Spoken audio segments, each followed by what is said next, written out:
بسم اللہ الرحمن الرحیم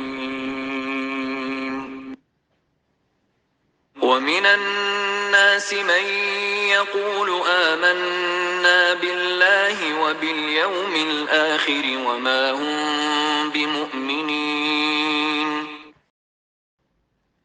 يخادعون الله والذين آمنوا وما يخدعون إلا أنفسهم وما يشعرون.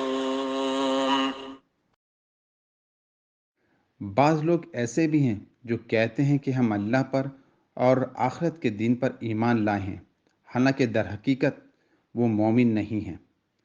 وہ اللہ اور ایمان لانے والوں کے ساتھ دھوکے بازی کر رہے ہیں، مگر دراصل وہ خود اپنے آپ ہی کو دھوکے میں ڈال رہے ہیں اور انہیں اس کا شعور نہیں ہے۔ یعنی وہ اپنے آپ کو اس غلط فہمی میں مبتلا کر رہے ہیں کہ ان کی یہ منافقانہ روش ان کے لیے مفید ہوگی، حالانکہ دراصل یہ ان کو دنیا میں بھی نقصان پہنچائے گی اور آخرت میں بھی۔ دنیا میں ایک منافق چند روز کے لیے لوگوں کو دھوکہ دے سکتا ہے، مگر ہمیشہ اس کا دھوکہ نہیں چل سکتا۔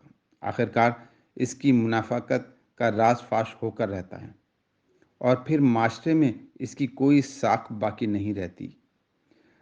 رہی آخرت تو وہاں ایمان کا زبانی دعویٰ کوئی قیمت نہیں رکھتا اگر عمل اس کے ساتھ نہ ہو۔